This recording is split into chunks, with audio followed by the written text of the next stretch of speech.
Ja, er spelen daar ook veel minder mooie dingen. Het was opnieuw een onrustige nacht in de VS. Met dit keer niet alleen protesten in Minneapolis, maar ook in Atlanta, New York, Los Angeles en Washington, D.C. Het Witte Huis ging tijdelijk in lockdown na protesten buiten de ambtswoning. Prosecutors say Officer Derek Chauvin had his knee on George Floyd's neck for 8 minutes and 46 seconds, including 2 minutes and 53 seconds after Floyd had become unresponsive. The four involved former employees, I've made that decision this afternoon. Let me be clear. The arresting officer killed someone. The 3rd Precinct Police building where the 4 fired officers worked was at the center of the anger.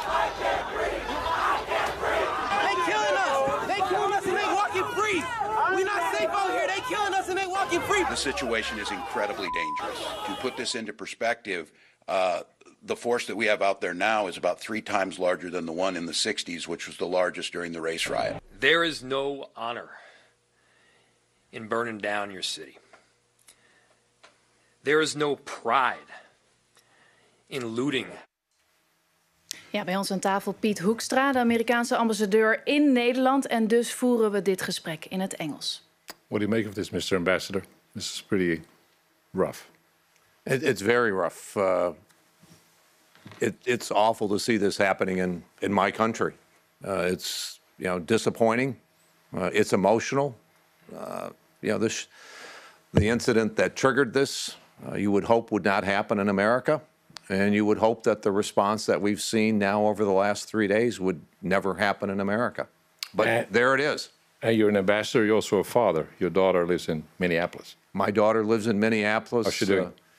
She's less than a mile from where the major rioting occurred over the last couple of nights. Today, she was walking through the streets, walking downtown, walking where last night all the riots were, and we hope that they're not going to be there again tonight. The governor has called in all of the National Guard, and we hope that people, that in this case we get back to normalcy. And she's safe. That it's safe, yes.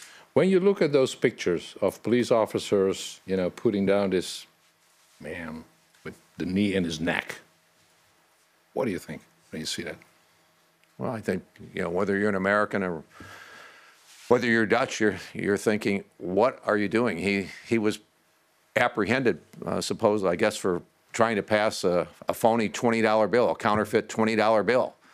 There were 4 policemen there. And you really ask the question, And 3 guys on top of him. 3 guys on top of him. With the knee in his neck. The use of necessary force, and you're thinking, to a reasonable person looking at this is not necessary force. We will go through the court process. But the guy was arrested. The guy was arrested. The other 3 policemen that were there have been fired. But you would just have hoped that one of these 4 would have said, "Stop! We cannot do this." And it happened before in your country. It happened the last time, Ferguson, 2014. Same kind of results. Yeah. How is that possible that it keeps coming back? It keeps coming back, and I mean and I'm sure that there are lots of law enforcement experts around the world, around the country, our own Justice Department. That training has been adjusted. And it should not be happening. It's not acceptable. It's not acceptable in a free American society, and it indicates that in this area there's still some problems. But law enforcement is something that we all look up to. Okay, policemen, firemen, first responders. These are the people that you want in your community, that you want the community to respect. But if you look at the statistics, I mean, this is one case. In total, some 1,000 to 1,100 American citizens are killed by police every year for various reasons. I mean, it's some of cases like this and totally different cases, of course. But 1,000, it's 3 a day almost. Isn't that amazing? It is amazing. Yeah. And worrisome? Yeah, sure, absolutely. What to do about it? Well, I mean, you have to get and take a look at what the root causes are. We still have too many people that in American society feel like they're left behind or that they're not treated fairly. And so you need to go after these root causes, create opportunities, create, educational opportunities. Our education system doesn't deliver the kind of results equally at a high level for all of our young people. Economic opportunity beyond that. So yes. Do you understand the anger? Sure. I mean, I'm angry.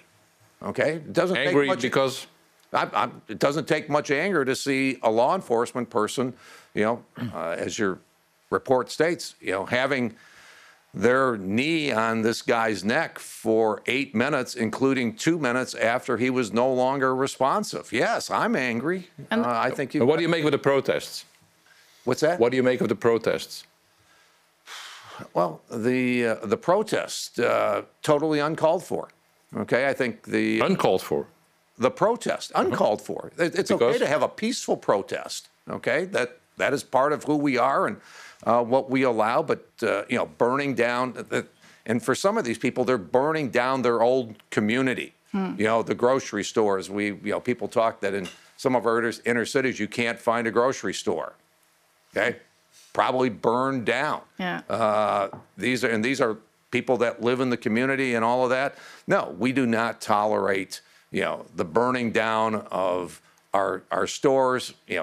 The police deserting a police station and letting rioters come in and burn down and loot a police station. It's anarchy. Do that. Martin Luther King once said, "Riots are the translation of people who are not heard." Yeah, but the people who were not.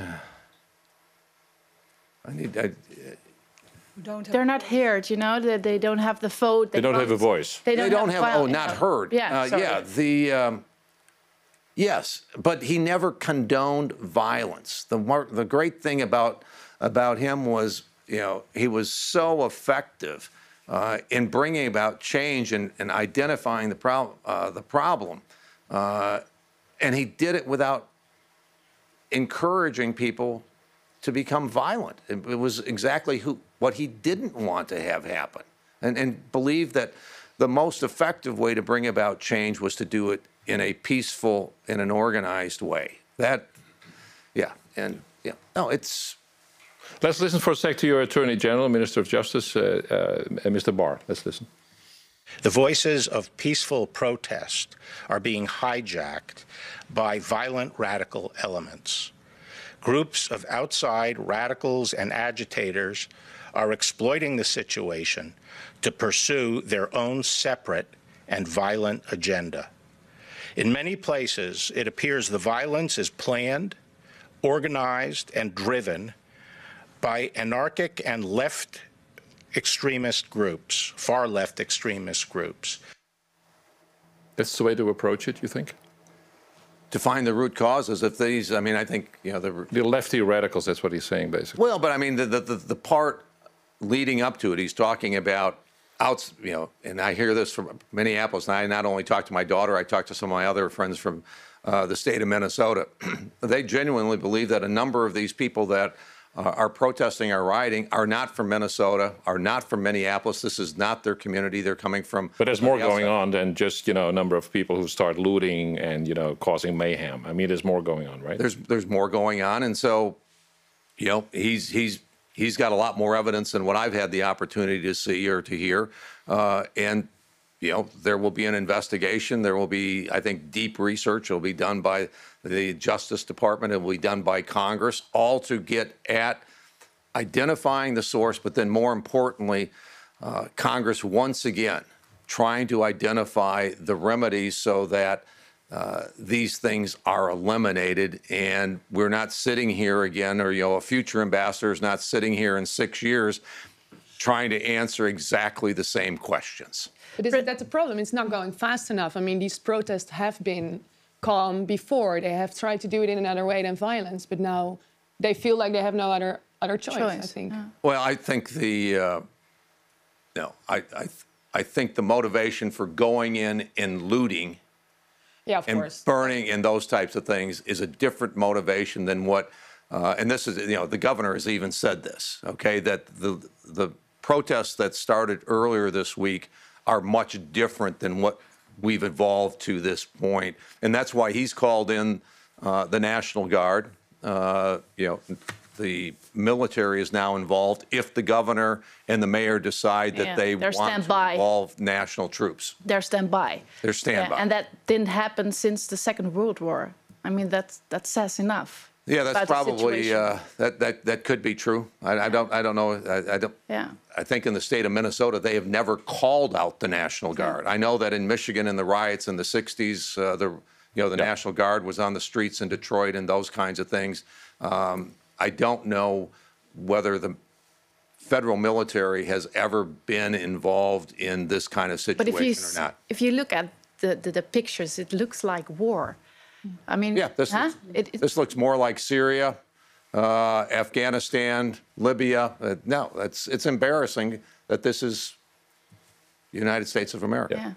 Yeah. The president tweeted about all the riots in Minneapolis, and he said, looting leads to shooting, and that's why a man was shot and killed in Minneapolis on Wednesday night. Or look at what just happened in Louisville with 7 people shot. I don't want this to happen. And that's what the expression put out last night means. Looting leads to shooting.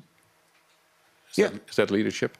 Yeah, I think, I know that people have gone back and they say this comes from a quote from a number of years ago, and there's some history there. Yeah. What's that? There's some history there. There's some history there, which when I read that statement, that's not where I got to. I went to maybe what you experienced in New York City when you lived there, which was the broken windows concept, where the police commissioner and the mayor worked together and said, we need to create the impression and the reality that every street and every part of this city is part of civil society. So if we see a broken window, we're going to fix it. But if we see graffiti, we're going to wash it off.